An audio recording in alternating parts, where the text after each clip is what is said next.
Good morning students. आज हम start करते हैं अपने चैप्टर 5th 12th क्लास का। उसका टॉपिक रहेगा आज का हमारा स्प्लिट इन दी कांग्रेस, यानी कि कांग्रेस में विभाजन, कि किस तरीके से जो है कांग्रेस में विभाजन होता है। जैसे कि लेसन का नाम ही है कांग्रेस प्रणालियां, जिसके अंतर्गत जो है पुनर्स्थापना की बात की गई है, चुनौतियां और पुनर्स्थापना। ठीक है, तो कांग्रेस प्रणाली के अंदर चुनौतियां और पुनर्स्थापना ये लेसन का नाम है। तो उस लेसन के अंतर्गत हमें पता लग जाता है कि ये बेसिकली क्या है कि कांग्रेस की केवल जो है कांग्रेस के सामने जो चौथा आम चुनाव होता है उसके बाद कांग्रेस के सामने किस तरीके से चुनौतियां आनी शुरू होती हैं और कांग्रेस उनसे कैसे ओवरकम करती है। ठीक है, उससे रिलेटेड है ये हमारा टॉपिक। देखो, सबसे पहले जो है हम बात करते हैं 1967 के चुनाव की बात करेंगे। पहले तो हम कि 1967 का जब चुनाव होता है तो उस समय जो है 1967 के चुनाव के समय जो है कांग्रेस को एक बड़ा धक्का लगता है और कांग्रेस बहुत सारे राज्यों में हार जाती है। क्यों? क्योंकि जैसे मैंने आपको बताया था 1967 में क्या हो गया था कि 1967 में बहुत सारे गैर कांग्रेसी राजनीतिक दल ऐसे उभर कर आए थे जिनका उद्देश्य क्या था, जिनका उद्देश्य केवल कांग्रेस को सत्ता से दूर भगाना था। इसके लिए उन्होंने जो है दल बदल की नीति का पूरी तरह से सहारा लिया और दल बदल करके उन्होंने जो है किसी न किसी तरह से सभी राज्यों में अपनी अपनी सरकारें बना ली थी, जिसमें विशेष रूप से हमने बात की थी पंजाब की और बिहार की। जहां पर पंजाब में 6-7 जो है राजनीतिक दल थे, उन्होंने मिलकर के गवर्नमेंट बनाई थी, जबकि बिहार में भी 4-5 राजनीतिक दलों ने मिलकर के गवर्नमेंट बनाई थी। देखो, जब अलग अलग राजनीतिक धाराएं जो हैं, धाराओं वाली राजनीतिक पार्टियां इस तरीके से कोलिएशन गवर्नमेंट बनाती हैं, गठबंधन की सरकारें बनाती हैं, तो वो ज्यादा लंबे समय तक नहीं चलती है। ठीक है, तो लेकिन यहाँ पर बात क्या हो रही थी, यहाँ पर बात कांग्रेस के अंदर क्या बात चल रही थी, कांग्रेस के अंदर बात ये चल रही थी कि जो 1967 का जो चुनाव हुआ है, ठीक है, उसके बाद बहुत सारे ऐसे जो है राज्य हैं जहां पर अब कांग्रेस ने अपना प्रभाव पहले से खो दिया है। तो वो प्रभाव क्यों खो रहा है, क्या कारण है? जैसे 1964 में जो है जब जवाहरलाल नेहरू जी की मृत्यु होती है और उसके बाद लाल बहादुर शास्त्री जी को प्रधानमंत्री बनाने में जो है उस समय के बड़े बड़े नेता, जो कांग्रेस के अंदर बड़े बड़े नेता होते हैं, जिसमें के कामराज जो है, एस.के. पाटिल, निजिंगलप्पा है, ये सब नेता जो है महत्वपूर्ण रोल अदा करते हैं। लेकिन दुर्भाग्यवश जो है लाल बहादुर शास्त्री जी की मृत्यु 1966 में ही हो जाती है और उसके बाद जो है एक बार फिर से प्रश्न खड़ा हो जाता है कि अब देश का राष्ट्र प्रधानमंत्री किसको बनाया जाए। तब ऐसी स्थिति में देश का प्रधानमंत्री बनाया गया था श्रीमती इंदिरा गांधी जी को। श्रीमती इंदिरा गांधी जी को प्रधानमंत्री बनाने में सबसे महत्वपूर्ण रोल किसने अदा किया था? इन नेताओं ने। ठीक है, तो अब हम पहला स्टार्ट करते हैं यहाँ से कि हमारा इंदिरा बनाम सिंडिकेट। सिंडिकेट कौन है? बेसिकली सिंडिकेट जो है वो ग्रुप है जो कांग्रेस के सबसे प्रभावशाली नेताओं के अंतर्गत आता है। ठीक है, जो सबसे प्रभावशाली नेता हैं, कौन कौन से हैं प्रभावशाली नेता? देखो, सबसे पहला के कामराज, ये जो है सीएम यानी कि चीफ मिनिस्टर ऑफ मद्रास रहे थे। उसके बाद एस.के. पाटिल, ठीक है, ये भी एक बहुत ही लीडर थे, जर्नलिस्ट थे, बहुत सारी जो है इनकी बहुत सारी क्वालिटीज थी इनकी, ये मुंबई से थे। इसके बाद निजलिंगप्पा जो है वो मैसूर से थे। एन संजीवा रेड्डी ये आंध्र प्रदेश से थे। मिस्टर अतुल्य घोष ये जो है वेस्ट बंगाल से थे। ये सभी जो है बहुत ही प्रभावशाली नेता थे। ये अपने आप को किंग मेकर समझते थे ऑफ द कांग्रेस। समझ गए? ये मैंने ताज बनाया है। ठीक है, ये king maker of the Congress जो है अपने आप को समझते थे। तो इन नेताओं ने मिलकर के ही सुझाव दिया था कि अब जो है अगला प्रधानमंत्री किसे बनाया जाए?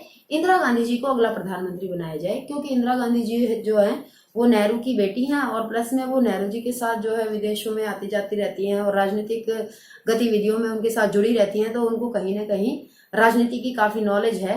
तो इसलिए जो है इंदिरा गांधी जी को देश का अगला प्रधानमंत्री बना दिया जाए। जबकि उस समय जो है मोरारजी देसाई ने ये कहा था कि मुझे देश का अगला प्रधानमंत्री बनाया जाए क्योंकि मेरे पास बहुत सारी क्वालिफिकेशंस हैं। लेकिन इन सब नेताओं की वजह से है जो देश का प्रधानमंत्री बनने का मौका किसको मिला? इंदिरा गांधी जी को मिला। ठीक है, अब जो है इंदिरा गांधी जी को मिलता है मौका। इंदिरा गांधी जी का मौका मिलते ही जो है 1967 में ही क्या होता है, चौथे आम चुनाव होते हैं और बहुत सारे राज्यों में क्या हो जाता है, कांग्रेस हार जाती है। जब कांग्रेस बहुत सारे राज्यों में हार जाती है तो ऐसे समय में जो है 1967 में कांग्रेस जब हार जाती है तो इंदिरा गांधी जो है इस बात पर विचार करती है कि ये जो पुराने नेता हैं, ठीक है। ये कहीं ना कहीं इनकी विचारधाराएं अब जो है वो कांग्रेस को प्रभावी बनाने में, उसकी छवि को जो है अच्छा बनाए रखने में जो है कामयाब नहीं है। इसलिए जो है वो अब अपने दिमाग से सोचना शुरू करती हैं और वो इंदिरा गांधी जी जो है वो एक नए तरीके से, जो उस समय जो है वामपंथी विचारधारा काफी चल रही होती है, वो वामपंथी नीतियों को शामिल करने पर विचार करने लगती हैं। तो ये सब जो नेता होते हैं इस बात से बहुत ज्यादा खिलाफ हो जाते हैं। वो ये समझ जाते हैं कि उन्होंने जिस उद्देश्य से जो है इंदिरा गांधी जी को प्रधानमंत्री बनाया था, अब वो उनका उद्देश्य धीरे धीरे क्या होने लगा है, खराब होने लगा है। और वो धीरे धीरे क्या होने लगते हैं, कहीं ना कहीं इंदिरा गांधी जी को अपना प्रधानमंत्री मानने की बजाय अपना एक कंपटीटर मानने लग जाते हैं। और इधर से इंदिरा गांधी जी भी क्या होती हैं, वो धीरे धीरे जो है इन लोगों की, इन नेताओं के विचारों से जो है वो धीरे धीरे असहमत होनी शुरू हो जाती हैं। और यहीं से जो असहमति पैदा होती है, तब यहीं से क्या हो जाता है, धीरे धीरे कांग्रेस के अंदर विभाजन की स्थिति सी पैदा होने लगती है। इसके बाद जो है चुनाव होता है 1969 का। ठीक है, हाँ जी। देखिए सेकंड पॉइंट हम क्या बात करते हैं कि राष्ट्रपति का चुनाव। राष्ट्रपति का जो चुनाव हुआ था 1969 में, वो भी कांग्रेस में विभाजन का एक बहुत बड़ा कारण बना। कैसे होता है, देखो 1969 में जो है राष्ट्रपति जाकिर हुसैन होते हैं, उनकी मृत्यु हो जाती है। ठीक है, उनकी मृत्यु हो जाती है। उस समय फिर नए राष्ट्रपति के लिए चुनाव होने होते हैं। तो जब नए राष्ट्रपति के चुनाव होने होते हैं तो उससे पहले ही सिचुएशन इस तरीके की क्रिएट हो चुकी होती है कांग्रेस पार्टी के अंदर कि इंदिरा गांधी और कांग्रेस सिंडिकेट जो होते हैं, यानी कि जो कांग्रेस के जो बड़े बड़े नेता होते हैं, उनके बीच में आपस में क्या होने लगा होता है, उनके बीच में टकराव की स्थिति लगातार बनने लगी होती है। ठीक है, राष्ट्रपति जो है, राष्ट्रपति पद के लिए क्या किया जाता है कि एक तरफ तो सिंडिकेट अपना कैंडिडेट खड़े करते हैं और दूसरी तरफ जो है इंदिरा गांधी जी जो है वो अपना कैंडिडेट खड़ी करती हैं। तो जो सिंडिकेट होते हैं उनकी तरफ से कैंडिडेट खड़े किए जाते हैं संजीवा रेड्डी, एन संजीवा रेड्डी को उनकी तरफ से खड़ा किया जाता है। एन संजीवा रेड्डी क्या होते हैं, वो लोकसभा के अध्यक्ष होते हैं उस समय, जिस समय राष्ट्रपति चुनाव के लिए उनको खड़ा किया जाता है। ठीक है, दूसरी तरफ जो कैंडिडेट खड़े होते हैं वो होते हैं श्री वीवी गिरी, जो उस समय जो है उपराष्ट्रपति पद पर आसीन होते हैं और साथ में ही राष्ट्रपति जाकिर हुसैन की मृत्यु के बाद वो कार्यवाहक राष्ट्रपति के रूप में भी कार्य कर रहे होते हैं। इसके अलावा भी बहुत सारी क्वालिफिकेशंस होती हैं वीवी गिरी के पास। वो आंध्र प्रदेश के मजदूर नेता रहे होते हैं। ठीक है, उसके अलावा बहुत सारे राज्यों में राज्यपाल के रूप में उन्होंने काम किया होता है। उसके बाद वो केंद्रीय श्रम मंत्री के रूप में उन्होंने काम किया होता है। इसके अतिरिक्त वो श्रीलंका में भारत के उच्चायुक्त के पद पर भी कार्य करके आए होते हैं। इस तरीके से जो वीवी गिरी होते हैं वो एक बहुत ही फेमस जो है पर्सनालिटी होते हैं और इंदिरा गांधी भी उनके लिए जो है उनके समर्थन में खड़ी होती है। इंदिरा गांधी जी को भी ये लगता है, इंदिरा गांधी और उनके ग्रुप को ये लगता है कि जो है वीवी गिरी जो है अगले राष्ट्रपति होने चाहिए। ठीक है, इधर से जो सिंडिकेट के नेता होते हैं उनके माइंड में ये होता है कि नहीं, अब की बार जो है जो राष्ट्रपति का पद के लिए जो चुनाव होना है उसमें उन्हीं का कैंडिडेट जीतना चाहिए। और ऐसे में क्या करते हैं, उस समय जो है कांग्रेस के जो अध्यक्ष होते हैं निजलिंगप्पा, वो क्या करते हैं कि एक व्हिप जारी करते हैं, यानी कि सारी जो उनकी सिंडिकेट्स, जितने भी उनके ग्रुप के अंदर जितने भी नेता होते हैं उनके लिए एक व्हिप जारी करते हैं, एक संयुक्त आदेश जारी करते हैं कि भाई सारे के सारे किसको वोट देंगे, सारे के सारे जो है संजीवा रेड्डी को ही वोट देंगे। ठीक है, जब इंदिरा गांधी के ग्रुप को पता लगता है तो इंदिरा ग्रुप क्या कहता है, इंदिरा ग्रुप जो है कांग्रेस अध्यक्ष निजलिंगप्पा से कहता है कि जो है हम चाहते हैं कि एक विशेष बैठक बुलाई जाए और राष्ट्रपति पद से संबंधित जो है चुनाव से संबंधित कुछ खास बातें उसमें की जाए। लेकिन निजलिंगप्पा जो होते हैं वो साफ मना कर देते हैं। वो कहते हैं नहीं, मैं ऐसी कोई बैठक बुलाने के लिए जो है आपको अनुमति नहीं दूंगा। अब इस पर इंदिरा ग्रुप क्या करे, इंदिरा ग्रुप ने फिर जो है सोच समझ के ये निर्णय लिया कि भाई ठीक है, भाई जिसका भी जहां पर भाई मन करे वो अपनी आत्मा की आवाज सुने और अपनी आत्मा के अनुसार, अपनी आत्मा की आवाज के अनुसार क्या करे, अपना राष्ट्रपति पद के लिए अपना वोट डाल दे। ठीक है, इनडायरेक्ट वे में तो बेटा ये किसको वोट डलवाना चाह रहे थे, इंदिरा ग्रुप वाले वीवी गिरी को ही वोट डलवाना चाह रहे थे। ठीक है, उसके बाद जैसे कि आप सबने 11वीं क्लास में पढ़ा, 11th क्लास में आपने सबने पढ़ा है कि राष्ट्रपति चुनाव के लिए जो है जिस पद्धति को अपनाया जाता है उसको क्या कहते हैं हम, एकल संक्रमणीय मत प्रणाली इसको हम कहते हैं। उस एकल संक्रमणीय मत प्रणाली में जैसे आपको मैंने पढ़ाया था कि पहली पसंद, दूसरी पसंद, तीसरी पसंद, इस तरीके से जो है कैंडिडेट को चुना जाता है और उसमें क्राइटेरिया क्या रहता है 50+1, यानी कि जब जो है 50+1 का क्राइटेरिया जो हासिल कर लेता है, 50+1 का क्राइटेरिया हासिल हो जाता है, तो वही कैंडिडेट विजयी माना जाता है, चाहे उसका एक ही वोट ज्यादा क्यों ना हो जाए। ठीक है, इसके बाद इस तरीके से हो जाता है। तो जब वोटिंग हो जाती है राष्ट्रपति पद के लिए, तो पहली पसंद के अनुसार जब जो है गणना शुरू की जाती है, तो पहली पसंद में किसी को भी बहुमत नहीं मिलता है। फिर दूसरी पसंद देखी जाती है कि दूसरी पसंद जो है, दूसरी पसंद किसको सबसे ज्यादा वोट मिले दूसरी पसंद के आधार पर, तो दूसरी पसंद के आधार पर सबसे ज्यादा वोट जो है वीवी गिरी को ही मिले होते हैं।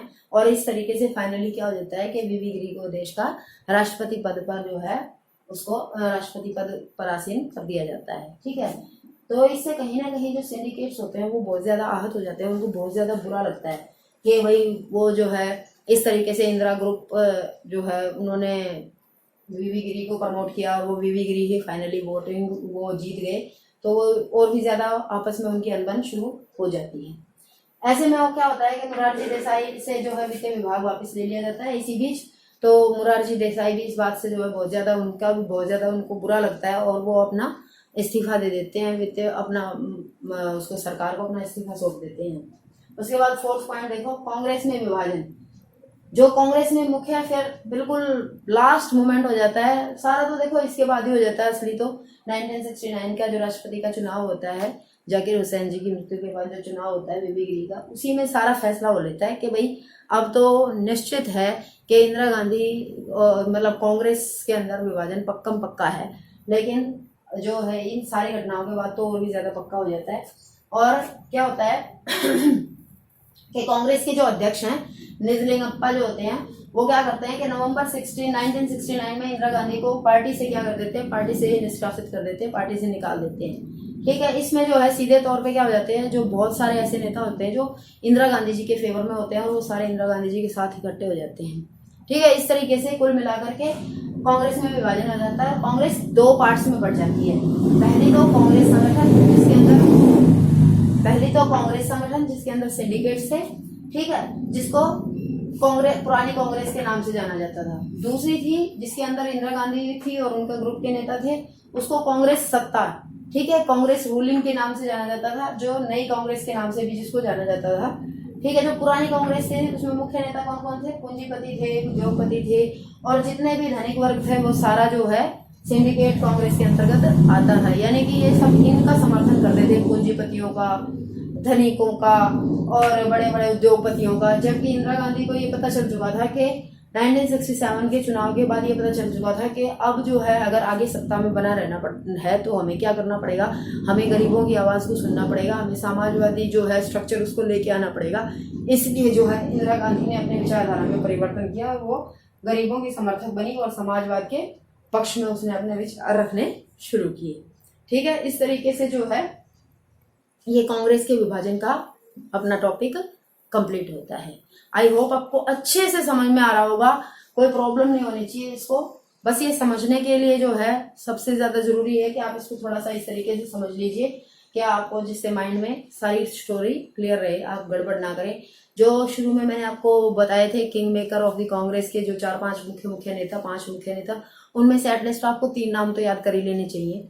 ठीक है, के कामराज का हो गया, ठीक है, और उसके अलावा जो है निजगलप्पा का हो गया, संजीवा रेड्डी का हो गया, ऐसे इस तरीके से। ठीक है, जैसे कि आप थोड़ा सा क्वेश्चन को अच्छे से जो है समझ करके याद करेंगे तो आप भूलेंगे नहीं, आपके माइंड में एक स्टोरी लाइन बनी रहेगी और आप गलती नहीं करेंगे।